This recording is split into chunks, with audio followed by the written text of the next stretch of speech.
Bill, thank you so much. I greatly appreciate you inviting me to the college football playoff offices. I mean, I'm fascinated to be sitting in here, so thank you so much. It's an honor.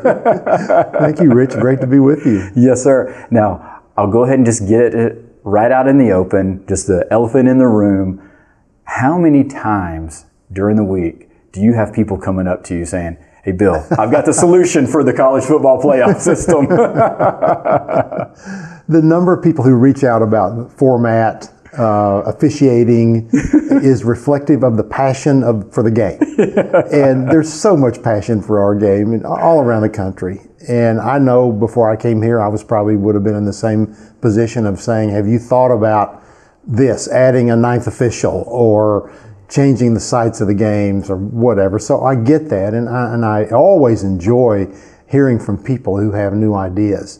But I have to tell you this, the college football playoff is extremely popular.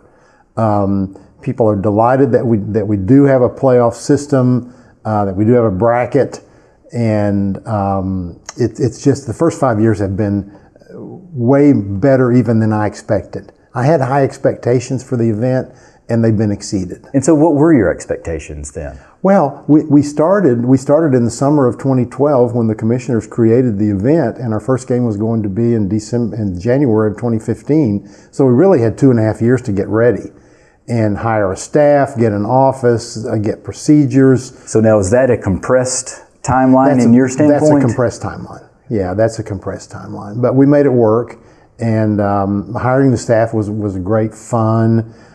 We found early on that the passion for the game translated into the passion of people who want to work here. Yes. And who say, I love college football, I want to be involved in it 24/7. And, I'm the guy that gets to be involved in it 24/7. It's a dream come true. Why do you think people love college football so much? And I'm talking just from the fan perspective. It's because they own it. It's their team. It's their enterprise. It's a public trust. It's like Yosemite. Everybody owns it and is proud of it and wants to go there and touch it and feel it. And but it really that's the way it is nationally, and the way it comes down locally is, this is my team. This was my daddy's team. This was my grandmother's team. And we all gather around the TV to watch on Saturday afternoon. That's why this game is so popular, is because it's a part of the DNA of the fans. It is a personal connection for so many people. Yeah, I don't think there's many personal connections like sports, and in the sports world, not many like college football. That you can say, my granddad used to go, and this is where he sat. This is the tree that he sat under for his tailgate, back in 1957. And that's something that we have to cherish. We do cherish it. We all do. All of us in this industry cherish that personal connection. Well, obviously you're involved in helping people cherish those memories. So what about you in terms of memories? Go back down memory lane for you. When did you first have this personal connection and fall in love with sports and college football? Yeah, for me it was, first of all, baseball when I was a child in the mid-50s, and right after that, college football. I grew up in Oklahoma, and my dad had gone to Missouri, and so he was a Missouri fan, but we went to Oklahoma games. And I was at the 1957 Notre Dame, Oklahoma game when Notre Dame ended Oklahoma's 47-game winning streak. I was 7 years old, and I remember, all I remember about it was a very cold day, and I remember people crying after the game. That's that personal connection That's again. the personal connection. So I grew up in an Oklahoma family, and although I started a school at Dartmouth in New Hampshire, wound up finishing at Oklahoma, and the baseball part was we had a town team, semi-pro, when I was a little, and then American Legion, and my happiest childhood times were at the baseball games, getting to be the bat boy, getting to be the kid that posted the numbers on the scoreboard in center field. And that is old school. And that's old school, and those are my favorite childhood memories, really were baseball followed by college football. Now, how did you get to Dartmouth then from Oklahoma? Well, I was a decent student in high school, but more so I was from a small town, and colleges had quota systems back then, and I just applied at Dartmouth and Stanford and Rice and Oklahoma kind of as a plan B, and not knowing if I'd get in any of them, but Dartmouth sent a guy to interview me, and enjoyed my time there, but I was in love with a little girl back in Oklahoma. So I left Dartmouth to go back, and she's still living with me after 50 years. So there you go. Congratulations, yes. Yeah, it all worked out. So because I applied at Oklahoma and certainly gotten in there, then I just wound up going to school there. And at that time, when you were growing up as well, falling in love with sports, was journalism something that you had a passion for also? Yeah, it was. My dad owned a small town newspaper, and so I read everything I could get my hands on, particularly sports books. Chip Hilton, the Bobbsey twins was another one of my favorites. And so reading a lot led me to the paper, and I always had a job at my dad's paper. I got my first paper route as riding my bicycle, throwing papers on the porches in really kind of Norman Rockwell, America. You're a true paper boy. Yeah, I was a paper boy. I was starting when I was 11, and loved it. Loved delivering the papers. Hated collecting. I hated to knock on that door and say, "Miss Smith, you owe me 25 cents for this week." But I loved delivering papers. And the best promotion I ever had in my life was I was about 14, and my dad came to me and said, "You know, the janitor has graduated from high school, and I want you to take over being the janitor, and you can give up your paper route." And my goodness, I loved it. I got to work indoors. I didn't have to go out in the summer heat. No collecting. And no more collecting, and it was just sweeping out and doing the things you used to do in an old hot type newspaper. And then I started writing a column when I was a sophomore in high school. Made every mistake that a columnist could ever make. Offended people not knowing what I was doing, but because of being a reader and then learning to write at an early age, that's helped me a lot in my life. Do you remember your first column? Wrote about American Legion baseball. Yeah, 1966, I believe it was. And didn't offend anybody with the first column, but later on did. And my dad was great because he didn't ever talk to me about what I was writing. He was smart enough to know that I would hear from the readers.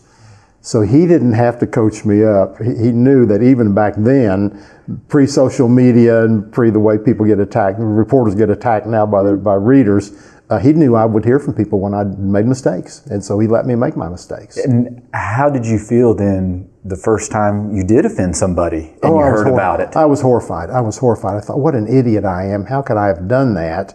The person is right. You know, how do I make it up to them? And usually when I would ask them how to make it up to them, usually they'd say, well, no, don't run a correction. Just let it go. You know, but yeah.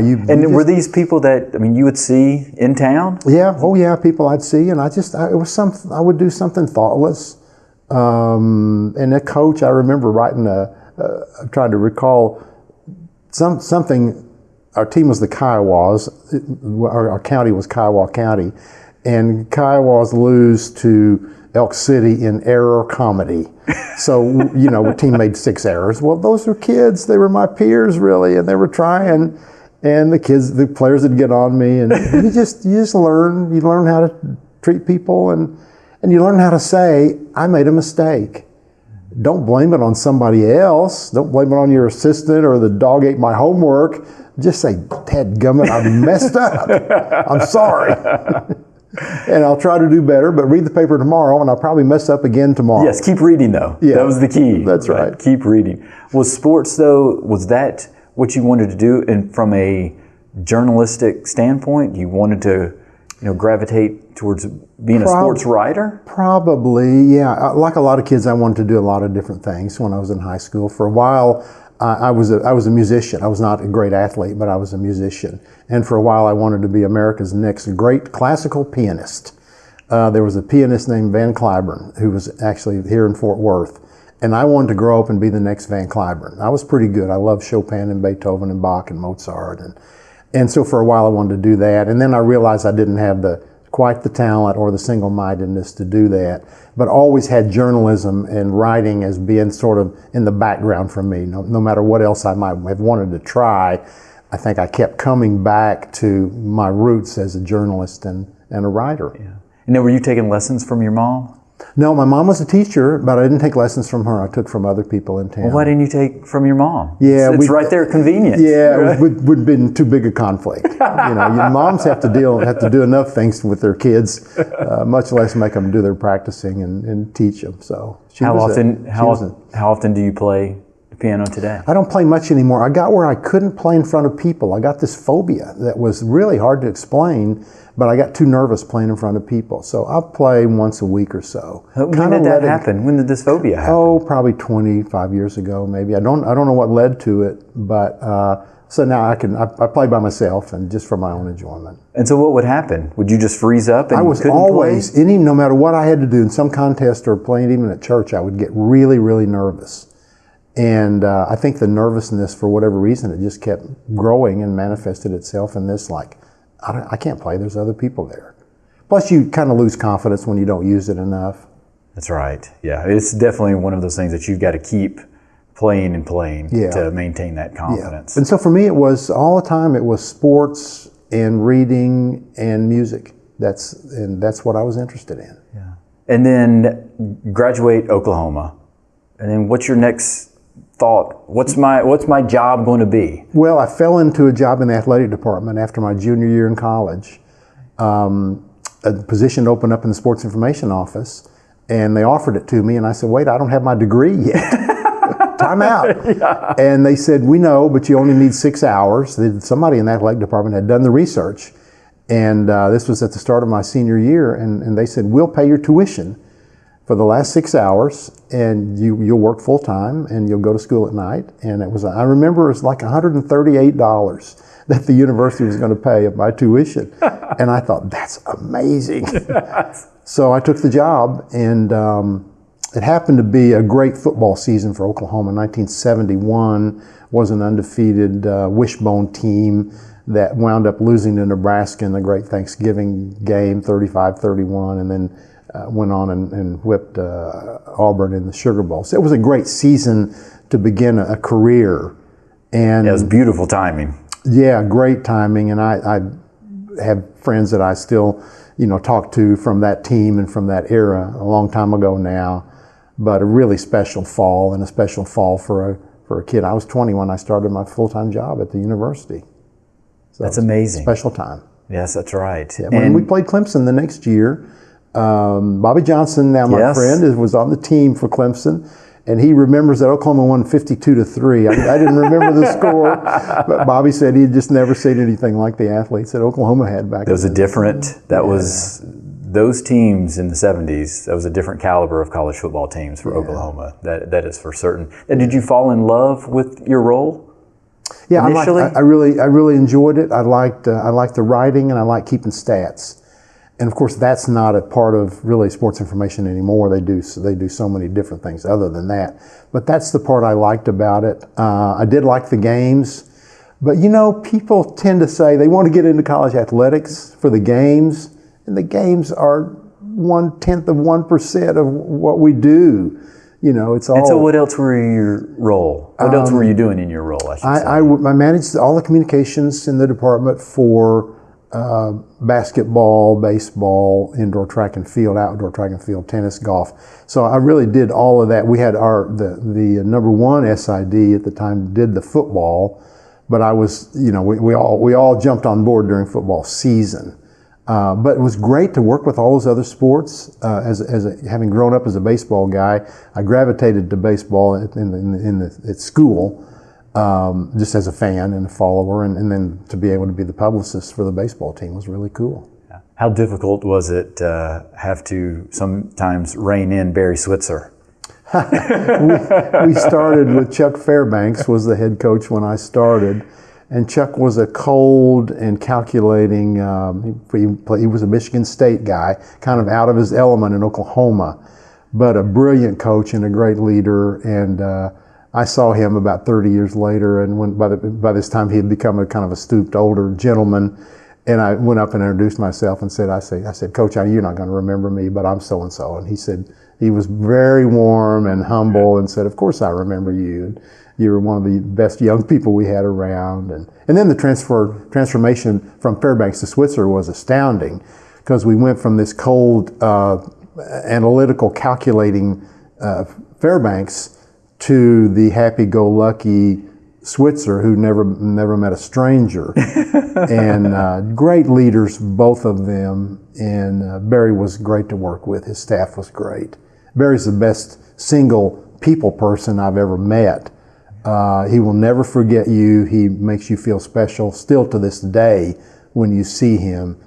He's remarkable. I'm told that Bill Clinton had that same kind of skill with people, and it's a gift. It is a gift. It's a rare gift, and Barry had it. Barry can remember every player that ever played for him, and he could go find their house today, and if their mom's still living, he'd go talk to the mom and talk about old times, and it's a gift. It is a gift, and I'm so jealous of that, because I've had situations where I've forgotten if I've washed my hair while I'm in the shower. I'm like, did I just put shampoo in my hair or not? Yeah. So I'm jealous of those people that can have that type of memory to recall people and their names. Barry was great. We had a basketball coach named John McLeod. John went from Oklahoma to the Phoenix Suns and had a nice career there. His best recruit at Oklahoma was Alvin Adams, who went on to be NBA Rookie of the Year. I still see Alvin occasionally. Alvin is the GM of the arena, general manager of the arena where the Suns play. Really unusual for a star NBA player to go and become an arena manager. And that was the path that Alvin Adams chose for himself. Interesting. Yeah. So he wanted to go into operations. Yeah. Yeah, you definitely don't see that. It's more of, obviously, on the basketball side of things, not from an operations for the arena. Yeah. So now, why did you decide to get out of being a sports information director? Well, my father passed away, and my brother and I inherited the family newspaper. And my brother was older, so he was kind of the leader in our partnership. But I went back to my hometown, town of 4,000, called Hobart, Oklahoma, and worked with my brother and put out the newspaper. So I was the editor, and wrote. We really covered sports extremely well in our paper. So stayed there for 4 years, loved it. But you could tell in a small town that the paper was going to struggle. Businesses are going to struggle in a small town. And what year was this? In the Great Plains. This was 74 to 78. And you could just see the future wasn't going to be great for his family and mine to both have the newspaper. So I got a call from Chuck Ninus, who was running the Big 8 commissioner of the Big 8 Conference, who said, our communications job's open and we'd like for you to come up and take it. And I was 27, and I said, yeah, I'll do it. So left a real hard decision. I was going to ask you that. Leaving the legacy of the newspaper, the family business, the roots. But it was an opportunity that I knew was going to be really great for our family. So left our hometown and went to Kansas City to work for the Big 8, where I stayed 11 years. Now, how did your brother take it, that you were going to be moving on? He was disappointed. Yeah, it was a hard thing for me to tell him that I needed to go, but he was a big sports fan too, and he brought in somebody to replace me, not in an ownership role, but on the news side role and doing the things I was doing. And he had a nice career still running the paper, and he passed away a few years ago, and now my nephew, his son, is operating the paper still. Oh, so it is still great. Still in the family, and I'm proud of that. Of course. Now that is a true legacy then. For sure that it's still going. And we love our little hometown. We just love everything about it. And I talk about the town every chance I get, because it was such a great place to grow up. And how often do you go back? People. My sister-in-law's still living. She'll be 90. She's 90 actually. And so I go to visit her as often as I can. Up to 2 or 3 times a year is all, but I stay in very close contact with people there. Yeah. And so why did you write a book about your hometown? Well, there's a lot of history written in the world. I'm also a historian. I'm a history buff. So in addition to the music and sports and reading, history is important to me. And when I read, I prefer to read histories.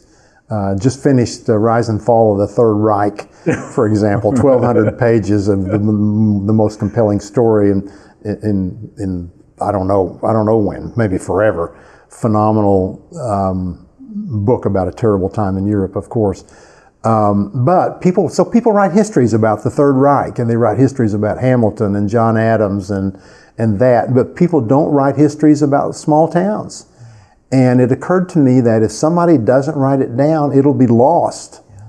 And I thought, you know what? I'm going to write it down. I'm going to write a book and make sure that this is out there for future generations to come and look at and remember their small town. And so, yeah, that's a role that I've just assumed is kind of an avocation, is the history of our small town. And was it an easy process for you? Oh yeah, a labor of love. My dad's family had moved there right around statehood time in Oklahoma in the early 1900s. So I had a lot of information that my dad had told me. Of course, I'm kicking myself for not having interviewed my dad and written more of it down. But then the resolution of that is, okay, you can't bring him back to interview him, but you can write it down so people in the future won't kick themselves. That's right. For not having talked to Bill about the history of Hobart. So it's just a little niche, and I think it's an important one. Of course. Well, another little niche that you have, all of these other things that you do, is you're somewhat of an endurance type of athlete guy. You run marathons, you bike across the country. So I'm just fascinated by especially the biking across the country. How did all of that come about? Well, it was, for me, I have to go back to starting to my running career, was as a non-athlete working in the athletic department. At the time, you were a bit of an outsider because everybody was an athlete. All the coaches had been athletes. Of course, all the players were athletes, and many of the staff. And one of the coaches, John McLeod, actually, the basketball coach, said, you know, Bill, you're not an athlete, but you can do this. You can run. So come running with me at lunchtime instead of eating lunch. And so I'm 21 years old by this time, and the head coach says, come run with me. Come do anything with me. And you're going to do it. I'm going to do it. And it turned into just a love of running, which turned into 15 marathons for me. And it's amazing. I ran a 3:06, which is a pretty good time for a non-athlete in a marathon. That's a very good time. And I just decided, you know, one day I decided I'm having a little knee trouble, and so let me see if I can take up bicycling. So I did that. And then we had a tragedy in our family, which you may be going to ask me about this in a second. But the tragedy, which we lost our son in a plane crash, but the tragedy did two things for me. One is it opened my eyes to the fact that we have to live our dreams while we can.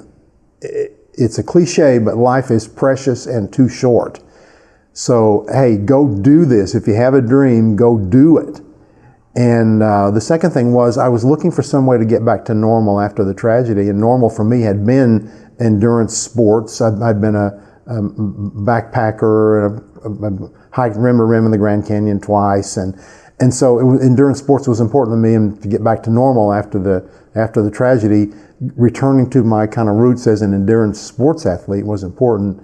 So I just, those two things, and I just said, I'm going to see if I can ride my bike across the country. That's amazing.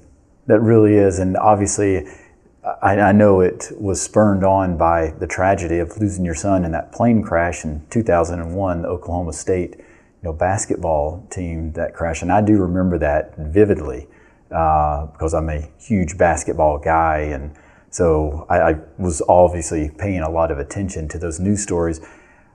I don't know what it's like as a parent to lose a child, but I do understand the abruptness of death. I lost a brother back in 2014. He was shot to death and had to deal with the process of going through that, and also having to be the one to tell my parents, that happened. So what was that like for you how did you find out? Well, like anyone, like any parent or like any brother knows, it is the worst thing that can possibly happen to a person. And Oklahoma State, my son was a SID at Oklahoma State, and they got on a plane to leave Colorado, and they'd played in Boulder to fly back to Stillwater. And two of the planes, there were three planes, two of them landed and the other one didn't. And the other one was the one our son was on. And it crashed in eastern Colorado. And got a phone call from my mother-in-law. I was asleep, and my wife and I were asleep. And she, at the time with our voicemail, the way it worked then, she said on the voicemail, Will's plane has crashed. And so then we began to make calls and find out that it was true. It is unthinkable how to see your life end right then, instantly. And boy, oh boy, life is so precious. And I looked back later and said, I have been given a gift to realize how precious life is. But our daughter-in-law, Will's widow, our son's widow, said, yeah, but we paid too big a price for that gift. I also had a premonition and a dream that something bad was going to happen. And for me, the premonition and the dream that I had was proof that God is looking out for us and has our back. And you talk about a remarkable gift to have proof that there is a God and that He's got us in His hands. And so what do you mean by that? Well, it's just that I know I will go through the rest of my days content with the knowledge that I didn't have that premonition in the dream by accident. That was a message from God to prepare me for what was coming. And I've had a lot of people, a lot of parents have been in our situation who have said, oh man, I never got anything like that. I've had a couple who said that, yeah, the same thing happened to me. But that's just proof. It's a proof of the eternal truth. And you either have to have it as something that happened to you personally that proves it, or you have to learn it from reading the Bible or listening to your pastor, or both. And I happen to get both. And I don't particularly like talking about religion. I think you live your religion rather than talking about it. That's right. But the gift that I got is just too awesome not to share it. Did that help you obviously get through the pain? Oh yeah, and nothing really helps. But as time goes by, as the pain begins to lessen, and there will be, this has happened to a parent while we've been talking today on this podcast. It has happened to more than one parent in this country and the world. And they don't realize what a path they're starting on. And it certainly is a journey to healing and to, I don't even like the word healing, because you don't really heal. You just move on and you learn to live with the new world that you have. And I wrote a book about the first cross-country bicycle ride, which has put me in touch with other parents who have been in the same situation. And I always say, just realize you're not alone. You're not the only ones this has happened to, because at the time you think you are. And also there's people that can help you, that want to help you, and reach out to them. We talked about the 3 F's, our faith, our family, and our friends that got us through what we have. And then I added a G later on, grandchildren, because I have 3 of them that I just love and cherish dearly. So yeah, we got a wonderful gift in the time of this horrible tragedy, and the gift that convinces me that there is an afterlife and that there is a God, and He's got us. He's got us in His hands. He definitely does. I didn't come into my faith until I was 36, 37 years old, so it's only been about 10, 11 years, but it's changed my life from that perspective, and to your point, it helped me tremendously in 2014 when I lost my brother. And you know, same as me, the worst thing that's going to happen in your life has already happened. And that changes your perspective on everything. It definitely does, for sure. Now, did your wife feel the same way? Yeah, and she did in many ways. Everyone heals in different ways. Yeah. You saw that, I know. Yes. And again, there's that word healing. But everyone deals with grief in different ways. Yeah. And she was a lot slower. She still struggles more than I do. And that's fine. That just everybody's different. They are. And good grief, don't expect everybody to be the same as you. They're not going to be. Vive la différence. Cherish the way they're different. Yes. So how therapeutic was the bike ride for you then? Well, the bike ride, I did ride across the country from Los Angeles to Savannah, 36 days, about 2,700 miles, and so roughly it came out to about 90 miles a day. And I didn't find the therapy, I mean, I loved it. I had a great time on the bike ride. Were there days that I was sick of it and I bet so. thought, what am I doing? Particularly in Alabama and Georgia in August. You know, it was hot. And but it was therapeutic in terms that I was able to return to my endurance sports background. And I met so many incredible people. But the therapeutic part came more after the book came out, and people began to reach out to me and say, "Bill, you've changed my life. You've helped some people." Yeah. Didn't do it for that reason. Just thought I had a story to tell and some adventures of people that I met along the route and how to write, how to do this. I've had 2 or 3 different people who say, "I did it. After you did it, I read your book and I thought I can do that. I can take time off and go ride my bike across the country." And that's really cool. I'm fascinated how you did it, though. I mean, just the logistics. How did you plan this? Well, first of all, I was really fit for my marathon days. That helps a whole bunch. Don't do this if you're not fit. To everybody listening to the podcast, I'm telling you, don't do it if you're not fit because you're not going to make it.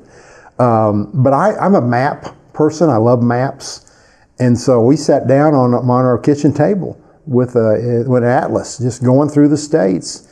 I knew where I was going to start, and a friend of mine in Atlanta had said, "Hey, try Tybee Island as a place to finish," and just really connected the dots. I tried to stay off the interstates, had it all planned out where I was going to spend every night across the country. I'm also a planner, kind of a nerdy, write things down and keep. Well, that's very smart on this type of adventure. Yeah, and so there were days when I couldn't make it all the way, when I'd get tired.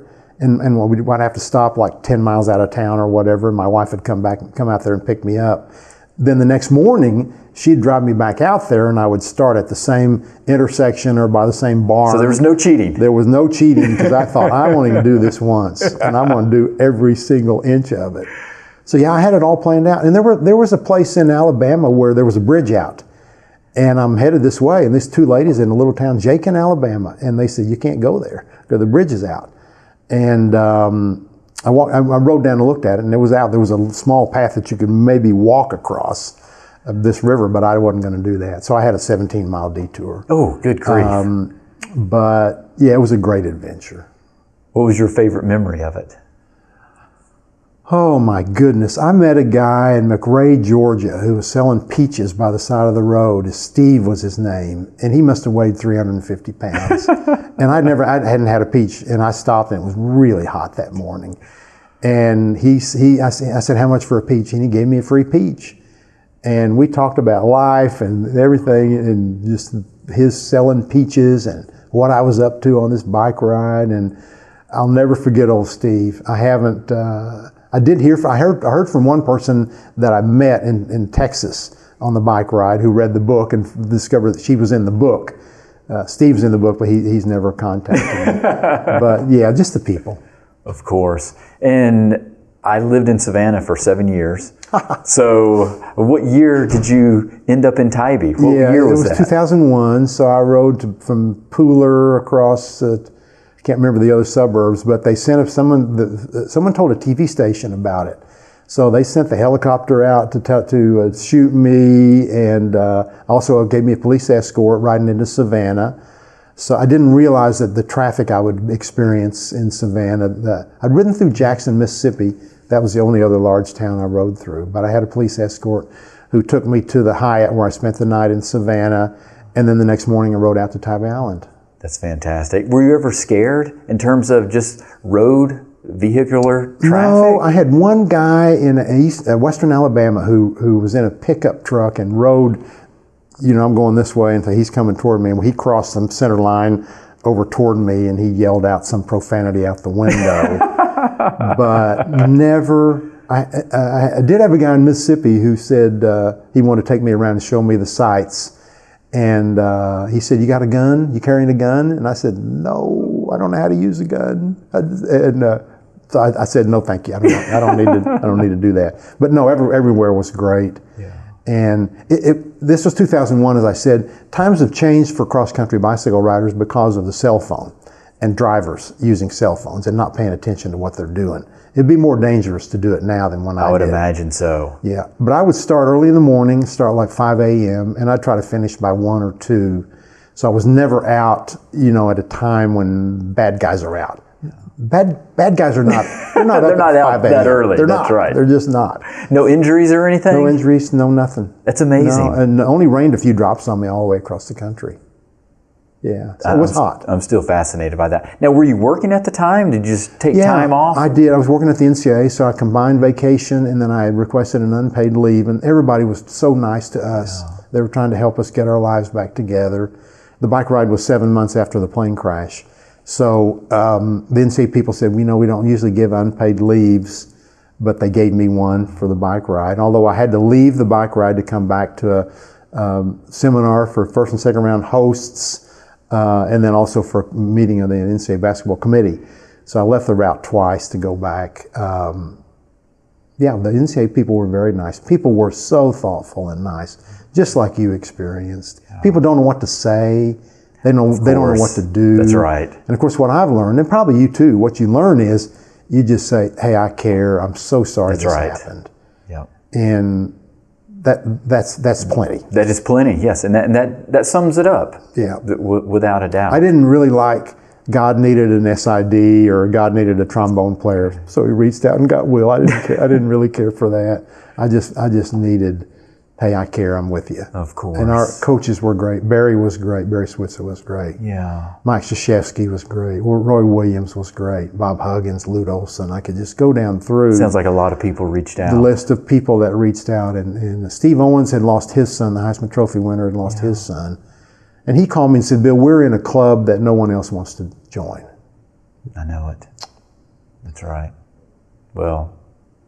Yeah, and it's always right under the surface.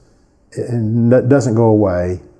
It's just the way it is. And I don't think you want it to go away. You don't want the memory of your brother That's right. to go away. No. We have Will was our son, and now we have a grandson named Will, and he looks a lot and acts a lot like his uncle did. And it just you're so blessed by the people around you.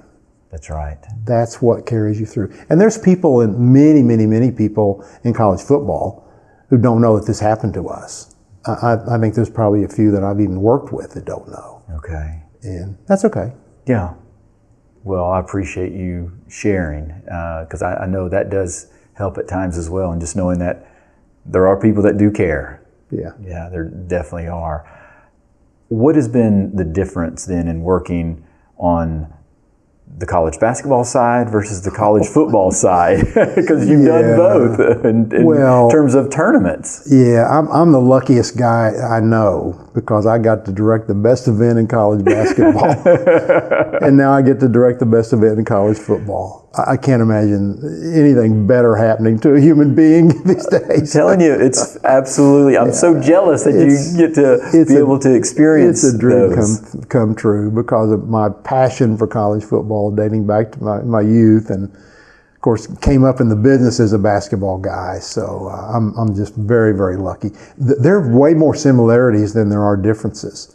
In what ways? Well, the committee operation. The committee, is a committee of experts. We have in football, we had in basketball. We have a benefit, I think, from having outsiders on our committee, and by outsiders I mean people who are not employed as athletic directors or conference commissioners. We have the retired coaches and the retired players, and we had Condoleezza Rice and Mike Gould, the former superintendent of the Air Force Academy. So they give us a nice perspective. Yeah. That's a big difference. And football is it's football. And and for all of my love for college basketball, and Cameron Indoor Stadium and Allen Fieldhouse and all the places I've been blessed to go and visit, football's just elevated. The passion, there's more people, the pageantry. Right. I wouldn't change anything about college basketball, but college football is really, really awesome. It seems that college football it's on is a different plane. The fabric of America. Yeah, it's on a different plane. It really does. And I don't mean that to demean basketball at all. I mean, I love the game. This year will be my 41st consecutive Final Four to attend. Wow. So I'm very, very passionate about basketball, and I have so many friends in that sport. Terry Holland, my friend, the former coach at Virginia, of course. Yes. When he heard I was going to football, he said, "Bill, you're gone to the dark side." But so I love both of those. I love both of the sports so much, and I'm so blessed to have been able to work in both of them. Now, so for the college football committee, when you are inviting these people to be on the committee, is that something that you personally are doing, or how are they being identified? They're identified by the conference commissioners, and I have a list of people that I am prepared to recommend that the commissioners consider, which they might consider some of the ones on my list, or they might consider some that they bring up themselves. But they are the ones who actually make the choices. And then I call the people to say, I would like to invite you to participate in this committee. So you can share the good news. Yeah, and they're overjoyed. They're just thrilled. And being able to give something back to the game, you know, Tom Osborne, Frank Beamer, Ken Hatfield, yes, they're all such bright, dedicated people who know this game better than you or I ever will know it, and for whom the game has been a phenomenal gift and started them on the path to life and carried them on a path to life that they're now at the end of. And they are honored to be able to give something back. I felt the same way about Bobby Johnson. Just was delighted to be invited. He said, "I had no idea who you were or why you were calling me." And he's now gone off the committee. Of course, they had served 3-year terms and then they rotate off. But you make friendships in a room like that you will have forever. Yeah. Now, what's been more transformative from, if you're looking at it from a sports information director's lens? The creation of the internet or social media? Oh man, social media has changed everything, and not in a good way, not necessarily. There are very good parts about it. You know, you can stay in touch with your high school teammate, with the guy that rebounded your missed shots. Although I don't think you missed many shots. I missed plenty of shots. I know you didn't miss many shots. There was plenty. So that's the beauty of it. And having the world at your fingertips. If you don't know how to spell Waxahachie, you know, you can Google it and figure it out. So there's lots of benefits. But to me, social media, the effect that social media has had on the regular media in this country is a tragedy. And the demise of not demise, but the erosion of the number of newspapers, radio stations, and TV stations to keep us informed is tragedy. Now with the internet, that everybody has their own newspaper, but you can't believe necessarily what they're writing. And with a newspaper, you knew that if it was a reputable paper, they had at least 2 sources. And so I'm distraught about the demise of newspapers in this country. And brought on by social media. And the other part of it is that social media is taking advertising away. That you don't have to, if you're the clothing store, you don't have to buy an ad in the Linden Gazette. Sure. Instead, you can go directly to your customers. So the customers benefit from it. But that's the biggest difference. And the anonymity of social media is I don't want to say devastating, but it's overwhelming. That people can go on there and say, Rich robbed a bank last night and, you know, he needs to be arrested. It's not true. The person said it anonymously, so you can't even find the person. That's right. Stop that. It's awful. The way that coaches and players, particularly players, young people, 18, 19, 20-year-old people, are treated by social media sometimes is awful. It goes against the fabric of our society, frankly. But it is what it is, and so all of us in our business have learned to say, okay, I'm on Facebook, I'm on Twitter, I'm going to tell my story, but I'm going to make darn sure I'm telling the truth. That's right. So you can hear it from the source. Yeah, for sure. Now, what about words of wisdom? I mean, you've shared some wisdom already, just that you've talked about earlier, but have there been any phrases or quotes or mottos or just life advice that has meant a lot to you? Oh man, there's so many things. Let me just boil it down. Let me boil it down if I can. The old golden rule: that we learned in Sunday school in about the 3rd grade. Treat people the way you want to be treated. If you're looking for one message in life, that's it. Without a Just treat doubt. everybody the way you want people to treat you. Sometimes the wisest words are the most simplest Oh, ones, we make right? things too complicated, don't we? Just keep it simple. Yes, we do. Just remember the golden rule, man. That's right.